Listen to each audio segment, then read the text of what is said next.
Another walkthrough for Hack the Box. Today we are doing Codify, which is an easy Linux machine. And I thought today we'll go in blind and I'll just figure it out on the fly as we go. I did this box a few months ago, but don't really remember much of it. So I thought we'd just start from the beginning and you can sort of see the process. So very first thing, I'm going to ping the machine, make sure I've got connectivity, which I do. And then I will run an nmap scan. I use this IP file with the IP of the machine, which I'll refer to throughout this walkthrough. And then I just use this cat IP format here to get the IP address, just so I don't have to remember the unique IP for this machine. So first of all, start off with an nmap scan. I'll do all ports with a min rate of 500 and make it very verbose. Straight away we see port 80 and port 22 are both open, so we can have a look at those services before the scan finishes. First I'll just do a curl against the server, and we can see it is redirecting to codify.hackthebox. So what we can do is edit our host file and add codify.hackthebox as a host. Perfect. So we've got 3 ports in total open on TCP, 22, 80, and 3000. So now we can run a complete nmap scan against those 3 ports. I'm using -sc for default scripts, -sv for enumerating the versions, output all formats, saving to a file called nmap, again catting the IP for ports 22, 80 and 3000, and I'll make it very verbose as it runs. Perfect. So now that we have Codify in our host file, we can use that host directly, and we can see we just have a web page. So, and we also have a Node.js Express server running on port 3000. We can also curl that service and see what we get back there. It looks to be, is it the same server? Yeah, it looks to be the exact same. So probably what's happening is localhost, it's running the server on port 3000 and then using some reverse proxy, probably Nginx or something like that. I was using Apache to map that to port 80, but they've also got port 3000 open. Anyway, let's just navigate to our web browser and go to codify.html. And we can see test your Node.js code easily. Website allows you to test your Node.js code in a sandbox environment. So we can try that out now. There is a limitation section here. So we can see they're restricting child process and fs, which are very common libraries used to execute commands. So it looks like they do have some blacklist rule or something similar for those 2 libraries, but it does allow all of these different modules or libraries there. And the about us. Okay, interestingly, it does link to the actual technology being used for the code editor with a version. So if we open that up, we can see it appears to be using VM2 version 3.9.16. So straight away what I'll do is just look up if there's any known CVEs for that version.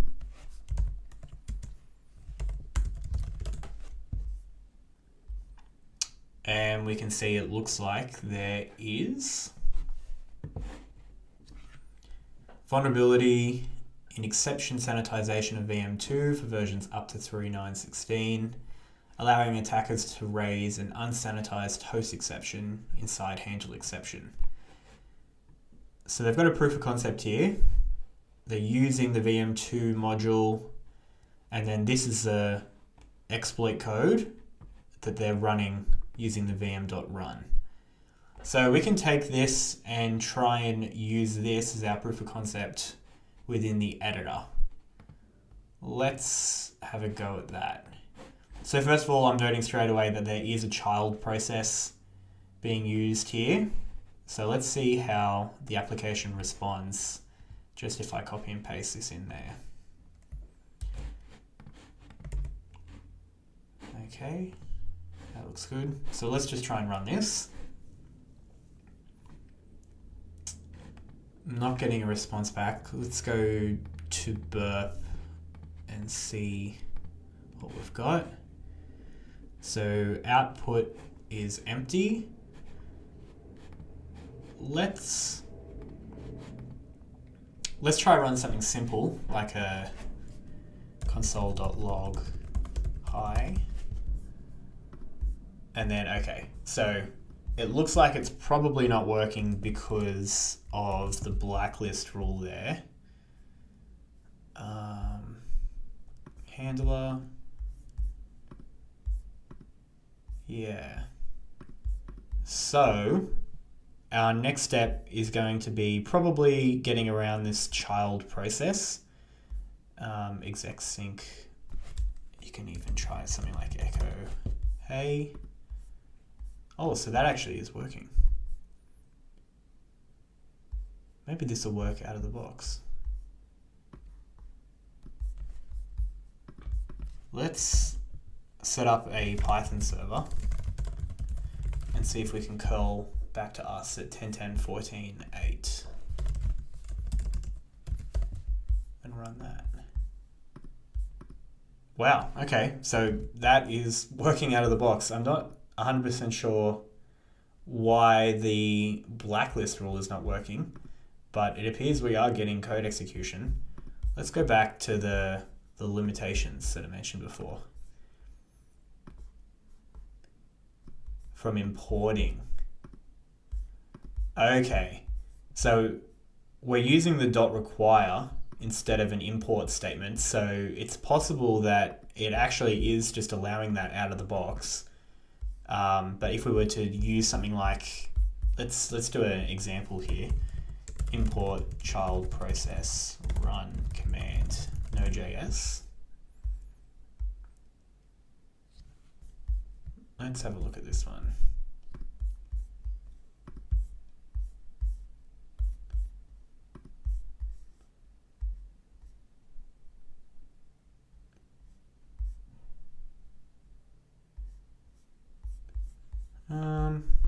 Let's go to another one here.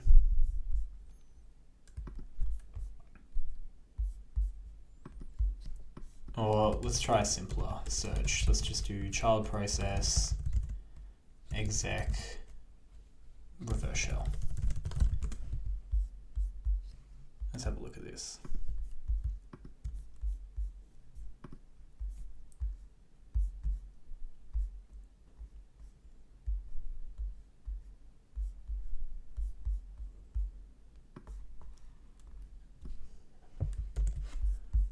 Let's go back. I'm just curious about this blacklist. It was very easy to get past it there.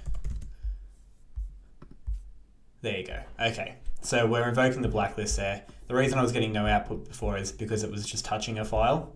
If we look back here at the original proof of concept, it was just touching the file pwned in whatever directory it's running from.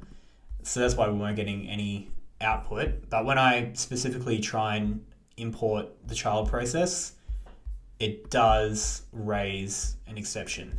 However, in this context, the way that it's working here, it is also bypassing the blacklist for child process. So let's just use that out of the box there. And what we can do is we can set up our own reverse shell bash script. So let's just do it in rev.sh. Do my shebang bin bash, and let's get a bash reverse shell.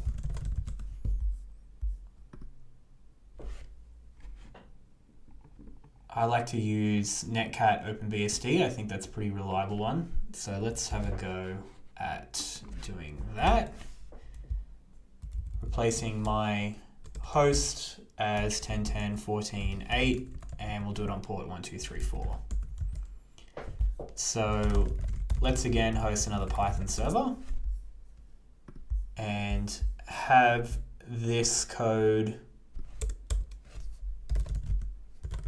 reach out to my server and get rev.sh, and I'm going to save that in a file within the temp directory.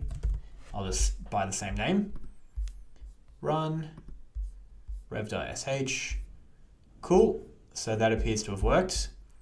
Then we can make sure that file is executable using chmod. Run that. That looks like it's also worked as well. Now that it's executable, we can set up our netcat listener on port 1234, and we can run temp rev.sh. Perfect, and we get a reverse shell. So we have this service account here. We can see if Python is available on the system. It is. And we can use that to upgrade to TTY. So let's shoot all the way down to the bottom here. Python 3. Okay. stty raw -echo fg reset. Perfect. And I'll export term is equal to xterm. Okay, so now we've got a good stable shell here, and we can see our pwn file also exists in our home directory, which is an outcome of our code execution from before. We can remove that. So now that we're here, we can have a look around the system. If we, first of all, let's just make sure that we're not in a virtual machine. I saw from before this vulnerability should, I believe, escape from the virtual machine that it was running in. Let's have a look. VM. I just want to see 3.9.16. Sandbox escape. Yeah, okay. So run arbitrary code in host context. So it does look like we are on the host machine. We can cat the host file. Okay. Easiest way, in my opinion, to verify this for sure is let's add our public key to the authorized keys file. Not sure who that is, but we can add our own here. Cool. So let's grab that. I'm going to remove this authorized keys file and write a new one. Oh. Oh. Formatting is a little bit messed up there, but it should work. That looks good. Set the permissions correctly, and then let's try and SSH in as the service account. Yes. All right, perfect. So it looks like we do have access to the host machine as the service account. We can see there's another user called Joshua on the machine. First of all, I'm just going to see my sudo rules. I don't have the password for the service account, so I can't run sudo. But we do see another user, Joshua. Funnily enough, Joshua does actually have permissions over the home directory, which is quite unusual. But they also own this server directory here. So we can have a look at this. The editor appears to be the editor that we just used to get our reverse shell. So let's go back, and instead of manually verifying, let's remove my rev.sh from before. We can make a new directory called Cooper, and let's work out of that. Firstly, I'm going to get the latest version of linpeas.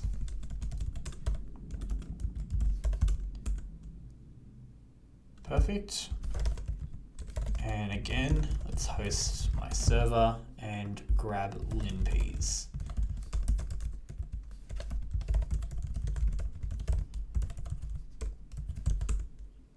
great.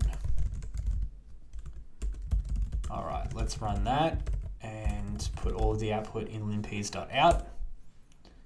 And let's see what linpeas finds. So as it runs, we can just observe the output, looking specifically for anything that Joshua owns that we might be able to exploit. It looks like the next step here is going to be some horizontal privilege escalation into the Joshua account. So first of all, sudo version looks fine. Linux version looks updated to the point where we probably can't run dirty pipe. It's attempting to reach out for the cloud checks, which we know will not be applicable here. What else do we have? Yeah, that looks like it for now. Let's just wait for this to time out. All right, processes. What is running as, we don't see anything running as Joshua for the processes. We do see there is a container being run as root, which I'm assuming is the container that was being used for the Node.js editor. We can see PM2 is running there. But we also have, it looks like there's a Docker for a MySQL server just from the port alone, 3306, so we might be able to have a look at that a bit later down the track as well. What else do we have here? These are all of our Docker hosts there, 172.17, 18, 19. Looks like we have 3 containers in total.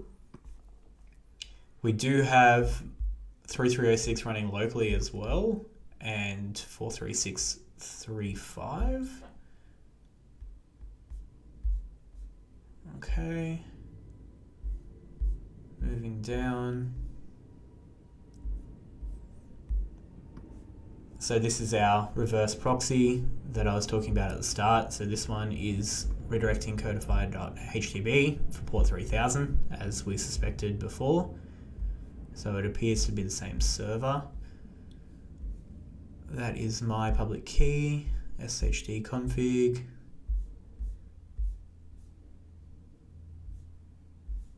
What else do we have? No unusual sudo files. Nothing here. Probably worth looking at that editor as well.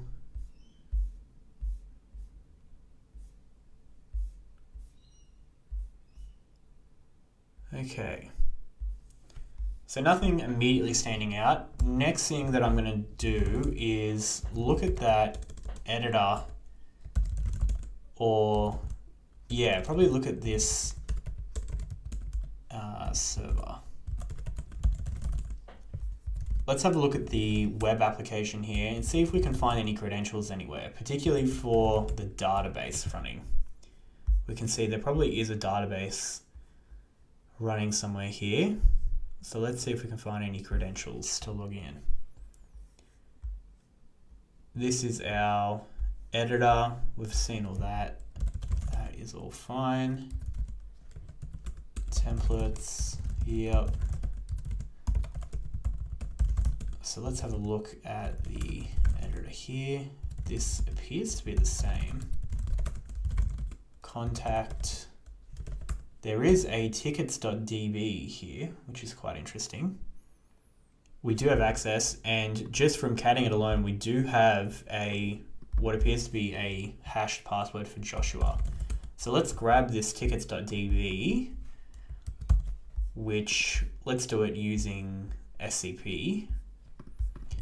So we can do SCP service at our, well actually it's at, what is it called? Codify.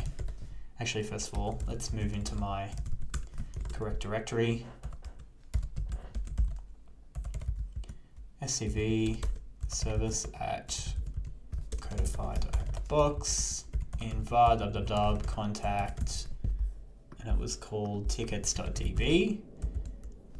So this is the file that we want, and we want to save it to our local directory tickets.db.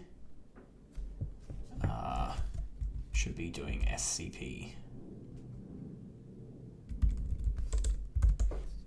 And it will log in with our public key, perfect. Private key, sorry. So tickets.db, now that we have that, we can use SQLite 3 to access the database. Let's see the tables, and we can dump users.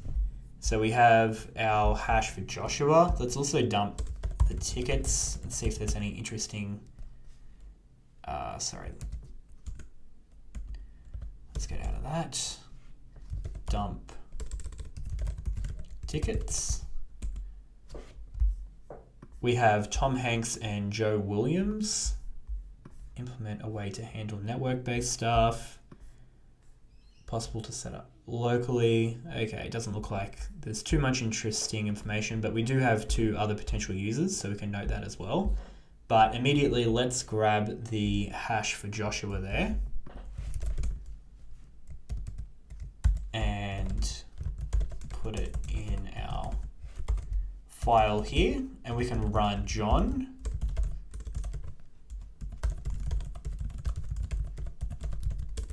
rockU.text against the hash. It's detected as bcrypt. Bcrypt is quite difficult to crack, so we'll let this run in the background.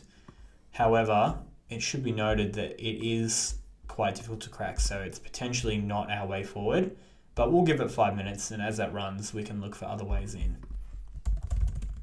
So we have tickets.db. Let's see if we also have, there won't be a password for that since it's SQLite 3. We do have a session here. However, there is a completely different server running here. We have tickets, submit tickets. So this is potentially another vector for us. But we do actually have a password. So it must have been a very weak password.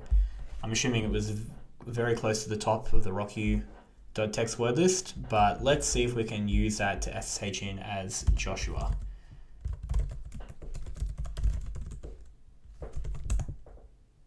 And we can, perfect.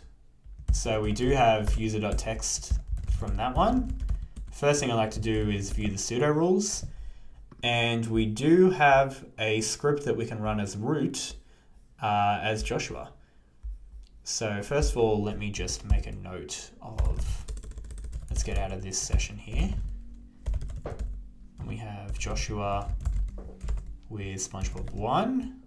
Let's save that just in case we forget.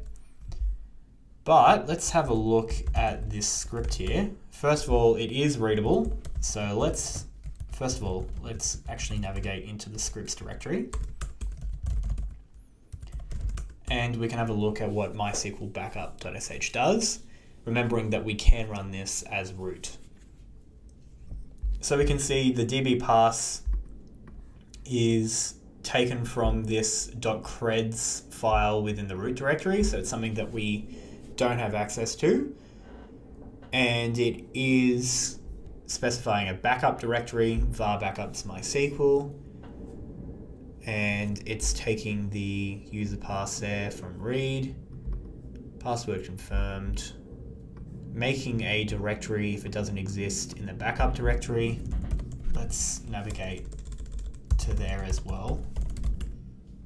Let's see if there's anything there. We do have a weird permission for that. We've got root and sysadmin. We are not in the sysadmin group, so we can't access that directory. But let's continue with the script and see what else it does. So it uses the MySQL binary file there as the database user of root, host with a password, show databases, and grep ev for database information schema, performance schema. and then it backs up the database and uses MySQL dump and then backs it up. All right, well, let's just go ahead and run it first of all.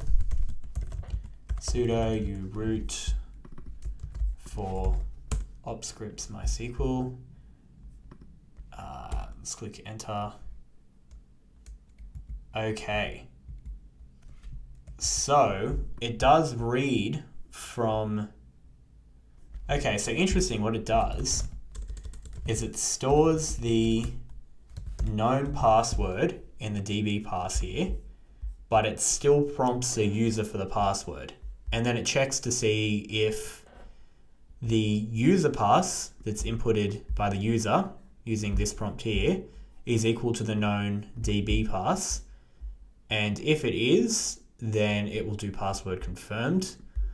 Otherwise, it will get a password confirmation failed, as we got there.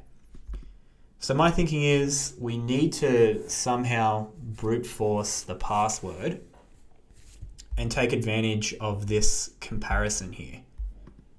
Let's do some research around bash comparisons and if there's something that we can exploit there. Bash comparisons exploit. This looks interesting. I think this is a different vulnerability. Yeah, this is equal. This one's actually using the double equals here.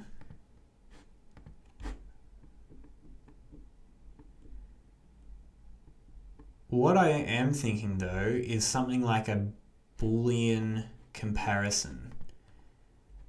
As in, because we can specify whatever the user pass is, then we can do something like what you'd see in MySQL using a like statement, where you could, I'm just thinking out loud here, where you could potentially check to see if it begins with a specific character and compare that to the known DB pass. Ooh, I think my screen is frozen here. I think it's frozen. Let me just pause here and clean this up. Yeah, perfect. So back to our script. We do have our MySQL backup. And continuing where we left off, we are comparing a stored DB pass with user pass. And my thinking here is, because we've got full control over user pass, we might be able to manipulate this comparison in a way to brute force each character at a time. So let's do some research around bash comparisons and see if there's a way that we can do something very similar to a like statement in MySQL. Bash comparisons, wildcard. Let's start there. And this looks exactly like what I'm looking for here. So we have a double equals there, but I want to add a way to just check, for example, the first character, and then anything else can be valid.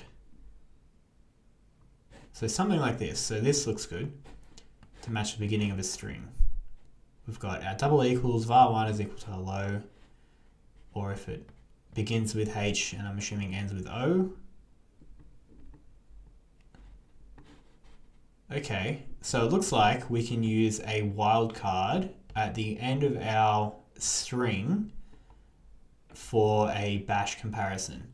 So we can brute force the password one by one and say if the MySQL password here begins with A, for example, we can do something like this.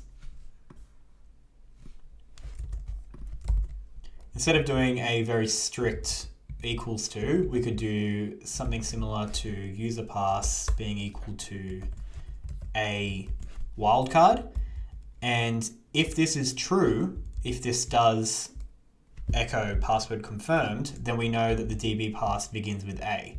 If we get password confirmation failed, then we can check the next character and we can go down the line, B, C, D, E, until we get password confirmed. And then once we get password confirmed, we can move on to the next character, A, B, C, etc., until we have a complete MySQL password. So we can script this. Let's write a Python script that automates this process. So first of all, let me just make sure I've got my script here. And let's go back to my directory within temp, and we can write brute.py. So first thing I'm going to do is import, or actually, I'm getting an error here that it's not writable. And that is because I created the Cooper directory as the service user. So let's make a new directory. Let's just resize this. It's better. So let's go back and make Cooper2, and we can do brute.py. First thing I'm going to do is import string. I think it's strings. Let's just test that out. It's string. Import string, and then string.printable. Perfect. So that's going to be our character list that we'll use there. Equals string.printable. And then I'm going to set an endless loop, so while true, for, let's say, C in characters. We can run sudo for, let's import os.system,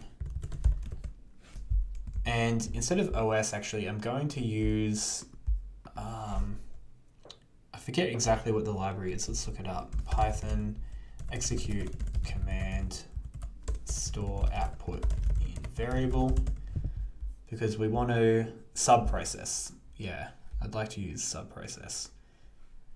So let's have a look on how we can do this.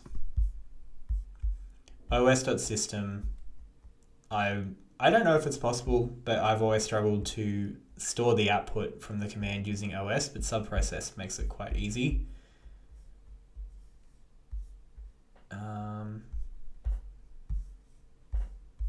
So let's try something like this. Import subprocess.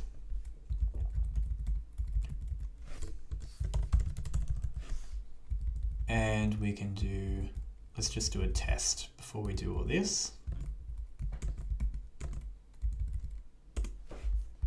We can say output is equal to subprocess.checkOutput.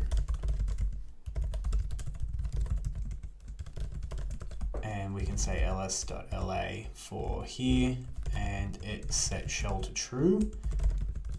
And let's print the output and see if we get what we're expecting.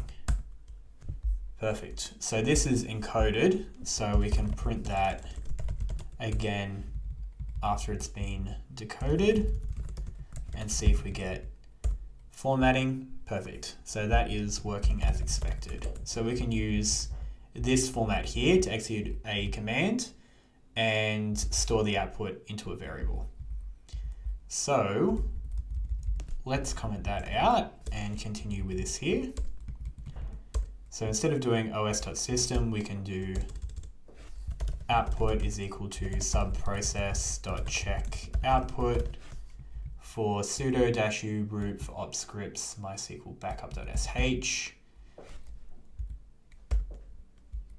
And we want to actually, first of all, we want to run it, and then we want to echo some data because it uses the read command to allow the user to provide the password. So let's try this again.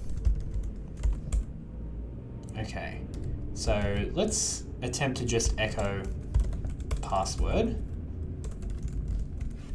into this command here and see if that works. Okay, it does.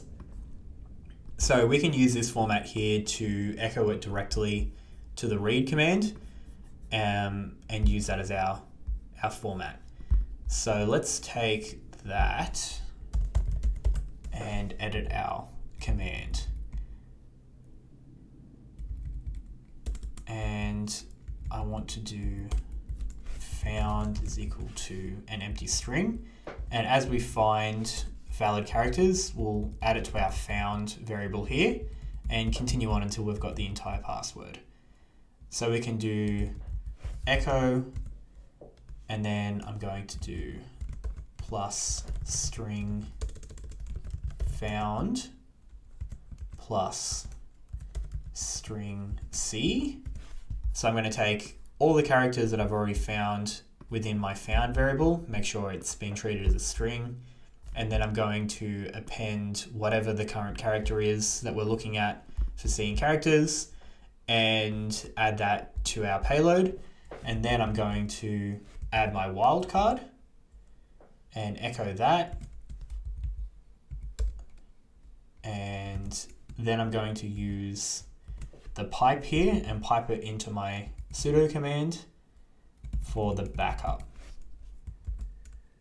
So that looks good for my command, and we can set shell equal to true.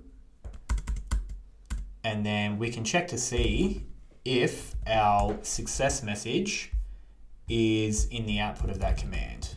So let's get our script here again. So we want to make sure that password confirmed is in the output of that command. So if password confirmed in output, then we know that we've found another character, and we can print out our found plus our found and then our new character C. And then we can add our newly found character to our found variable. And if we find it, then we want to go to the next character. We want to start the loop again. So let's break out of the current loop that we're in. It'll remain within this loop. It'll just break from this one. It will then continue on because this is endlessly true. And then we can go from there. Now, I haven't really set a good exit condition for this, but we can basically see the password as it's finding all the different characters. And at a certain point, we could add an exit condition that says if we've looped through every character and we haven't found anything, then we know we've found the whole password. But I'm just going to cheat a little bit and just let it continue on until it doesn't find anything. And after a reasonable amount of time, we can guess to see if the password has been finished. So let us run this and see if it works.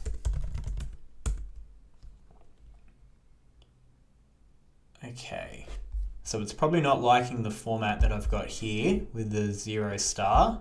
So let's wrap that around in quotes. I'm going to use a quote here. So I'm going to escape that quote because I want it to be treated as actual text. And again here as well. And let's try and run that. Echo not found.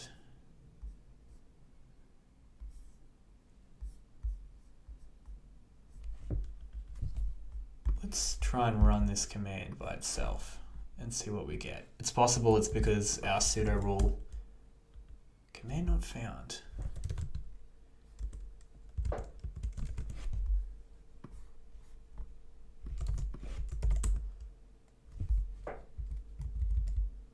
Do we need to wrap it in single quotes?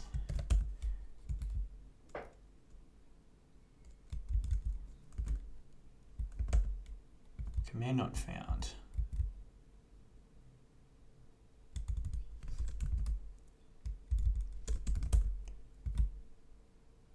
We don't want to wrap it in any quotes. It's not liking the quotes.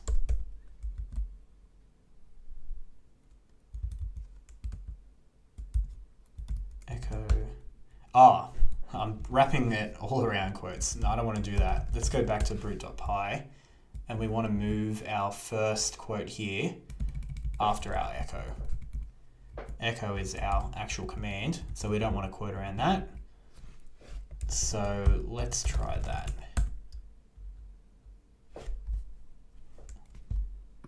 Again, let's run this command and make sure it's working as expected.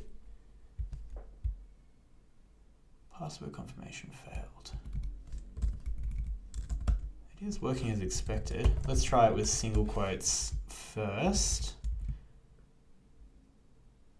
It's possible that it's not liking the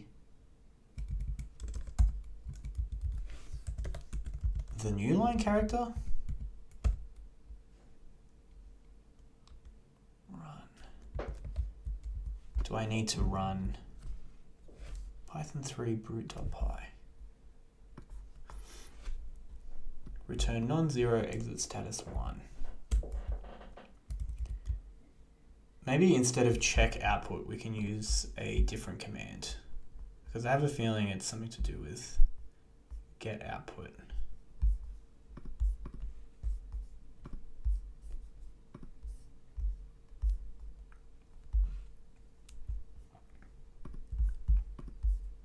Let's try something else.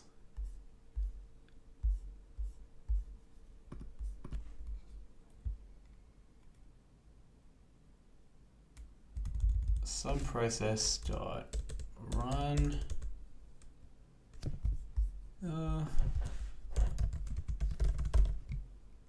Let's just try something like this. Instead of doing, let's restore this actually, echo. And I want to include plus string found. Let's keep that there for now. Instead of doing a dynamic one, let's build equals subprocess.check output echo a into our sudo command here. Shell is equal to true. Let's try a hard-coded command first. So that's not working either. Let's try it without the shell option here. No such file or directory.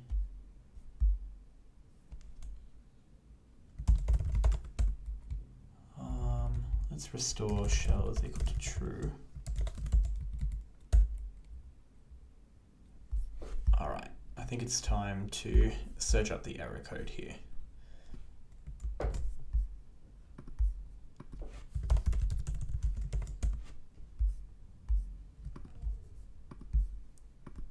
What does this say?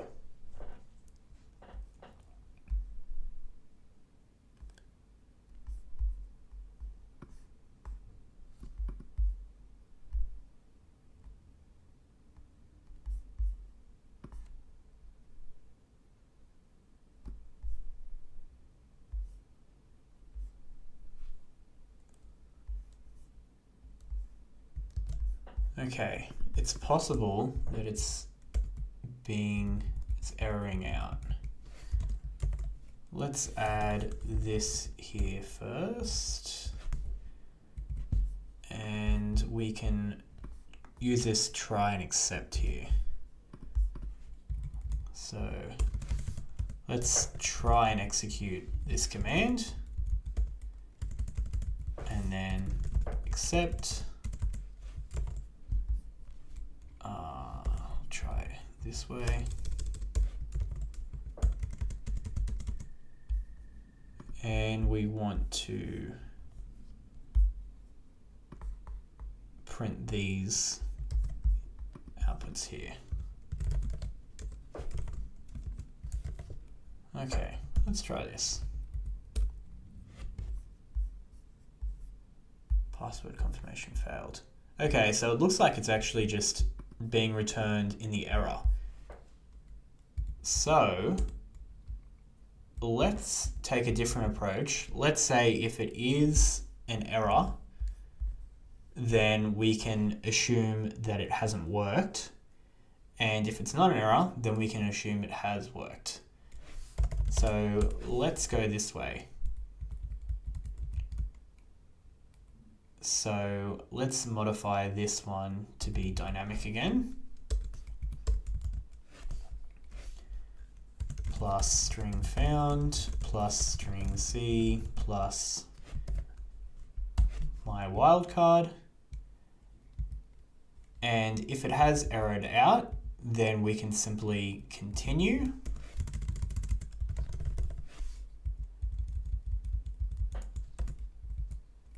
Otherwise, we can print found and go like that. Let's have a go at doing that. Okay, well that looks good. So what I've changed here is I'm saying execute it as normal. I'm adding my standard error as well. If it raises an exception, it means that the script has actually returned it as an error. So therefore I know that the password that I'm trying is not correct. So I simply just continue, and that'll continue through my loop here. However, if it doesn't error out, then I've probably found the right character for the password, and I can continue on with my success statements here. Print found is equal to found plus string C, and break the loop that I'm in here and start again with the next character. So let's remove these to make it a bit cleaner, and let's run the script again, and we can test to see if that's worked. So it's running pretty fast. Looks good. And again, I haven't set a proper exit condition here, so I'm just going to wait until... Oh, it does look like it's repeating itself. So that might be because of the wildcard. Yeah, let's stop it there. It does look like it repeats. So KLJH12, K3, JHAS. So it looks like this is the unique string here, and then it continues on. And that's most likely because of my wildcard that I've got. Once it reaches the end, it probably starts again. So let's take what appears to be the unique string there.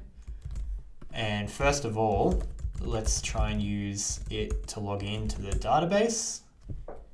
I am getting an error that I can't log in through the socket. However, I think they are doing something differently here as well.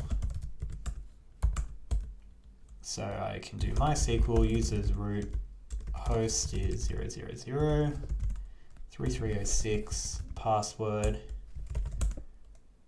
access denied.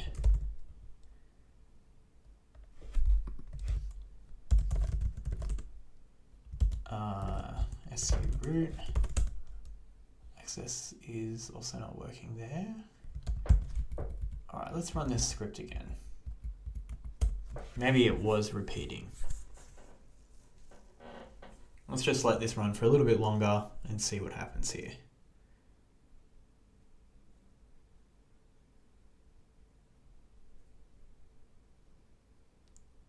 Yes.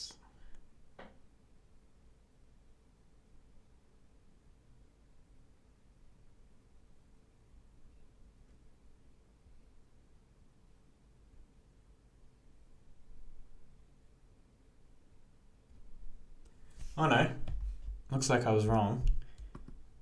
It's using the stars here. I probably should remove the wildcard because it's adding another wildcard in, but I'm assuming that this is now the complete password. If I go back and try this again, that is working. So I was just a little bit too early with the password, but we do have access to the database's root now. So it means that we have actually extracted that password successfully. We can also see if that will work to log in as the root user, and it does. So that was our final password at the end of it. It turned out I knew when to stop because it was using the wildcard as the next valid character. That's a good sign that we've gone through all the password. What I could do is run it again without the wildcard. Let's do that actually, just to see how it reacts. but we do have root here, so we can root cat root.text as evidence that we do have it.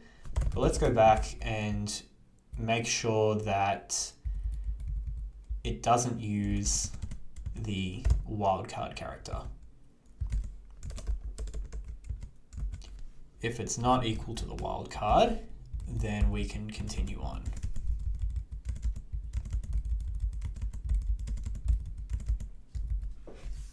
So let's run it again, ensuring that the wildcard character is never used. And I'm not 100% sure, thinking about it now, how you go about doing this sort of brute force if the password legitimately does contain a wildcard character. I'm sure there's a way you can escape it in Bash, which is probably how you do it there.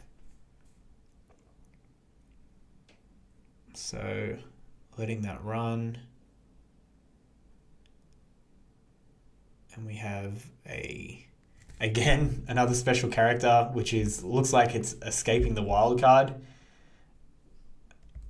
Maybe I can remove that one as well. If it's not equal to that, and C is also not equal to my escape character.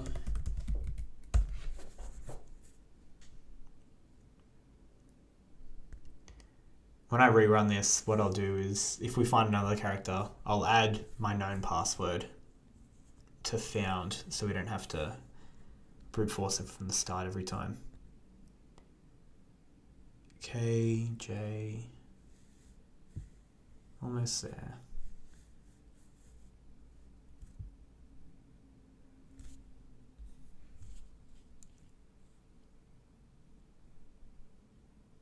Okay. So it looks like it used a new line character there, which is a pretty good sign that we've found our entire password there. What else does string have? Let me see if I can remove any new line characters as well.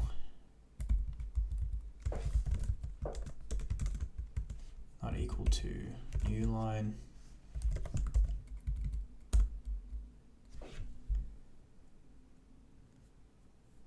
Do we find anything new? We do not. Okay. Perfect. So that is how I would go about verifying to see if the script is working correctly, which it looks like it is. But we do have our password. We can use that to log in as root. And then that is the box. Awesome. Hope you enjoyed. See you all in the next one.